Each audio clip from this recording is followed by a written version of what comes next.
अनिवार्य शिक्षा अर्थात जिसके द्वारा कुछ सीखा जाए वही शिक्षा है। समय चलता गया, बदलता गया। हमारे भारतीय मनुष्यों ने हर समय में यही व्यवस्था लागू रही। आज शिक्षकों की टोली होती है, मैनेजमेंट होता है, शिक्षकों की एक टीम जो काम करती है, उसके कार्यों का मूल्यांकन हमारे मैनेजमेंट के द्वारा किया जाता है, फीडबैक दिए जाते हैं। यह प्राचीन काल से चला आ रहा है। तो हम बात कर रहे थे कि जब प्राचीन काल में एक श्लोक का अर्थ निकाला गया कि शिक्षा शिक्षते अनिवार्य शिक्षा था, जिसके द्वारा कुछ सीखा जाए वही शिक्षा है। समय चलता गया, हमारे जो भारतीय मनीषी जो उस समय मैनेजमेंट का कार्य कर रहे थे, उन्होंने फिर एक बार शिक्षा का अर्थ निकाला, क्योंकि जो वे शिक्षा का अर्थ है जिसके द्वारा कुछ सीखा जाए वही शिक्षा है, उससे उसके वास्तविक उद्देश्य की प्राप्ति नहीं हो रही थी। फिर उन्होंने निकाला और हमारे शंकराचार्य जी ने तो यहाँ तक कह दिया कि सा विद्या मुक्त है, कि जो मुक्ति दिलाए वही विद्या है। उस तत्कालीन समाज में शायद शिक्षा का उद्देश्य सही था। समय बीतता गया, फिर मनुष्यों ने शिक्षा का वास्तविक अर्थ निकाला और जो शिक्षा व्यवस्था आज चल रही है वह उसी वास्तविक अर्थ के आधार पर चल रही है।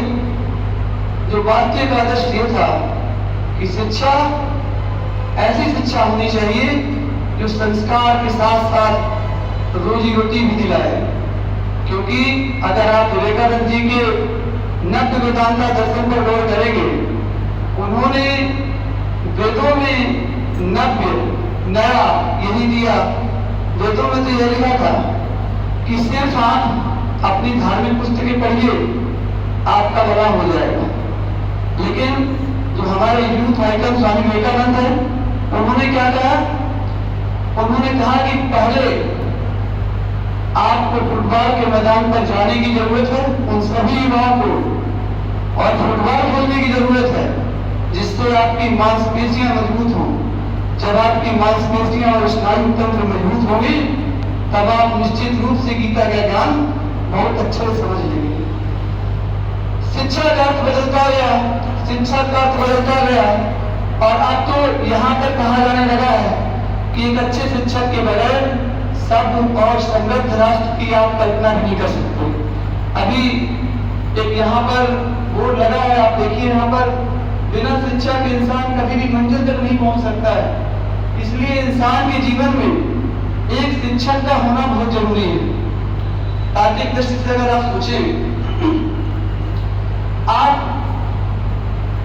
पैसे की वजह से ऊंचे ऊंचे भवन, बिल्डिंग, भौतिक सुविधाएं सब कुछ अर्जित कर सकते हैं, लेकिन एक योग्य शिक्षक आचार्य के बिना आप शिक्षा की सर्वोत्कृष्टता को कभी भी प्राप्त नहीं कर सकते हैं। तो जब शिक्षक की इतनी ज्यादा महत्ता है इस समय इस वर्तमान परिदृश्य में, तो शिक्षक होना कैसा चाहिए?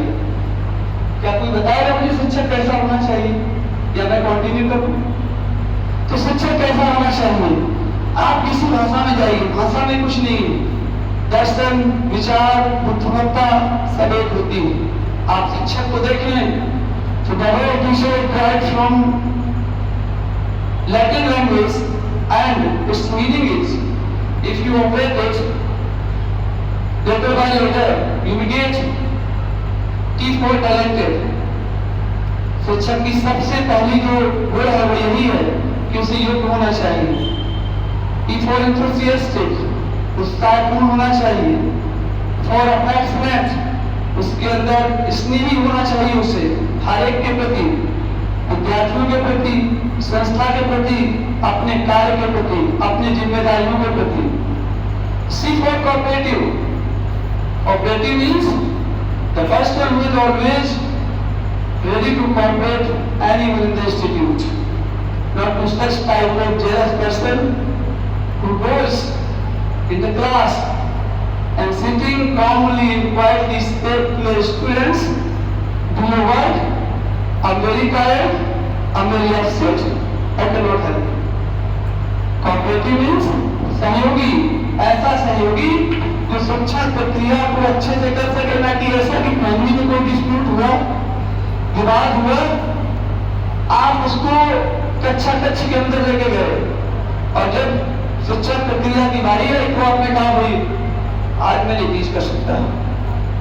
आज आप लोग सही से पढ़ो तो शिक्षा प्रक्रिया की जो सर्वोत्कृष्टता है, सर्वोत्कृष्टता को छोड़िए कि आप उसके जो औसत मापदंड है उसको प्राप्त कर सकते हैं। शिक्षा के समान और विशिष्ट उद्देश्य की प्राप्ति करना तो बहुत दूर की बात है। और लास्ट में एच फॉर हम्बल, हम्बल विनम्र होना चाहिए उसे, अर्थात संस्कारवान होना चाहिए। बिफोर एनर्जाइजर, उसके अंदर ऊर्जा होनी चाहिए, थकावट नहीं होनी चाहिए उसके अंदर।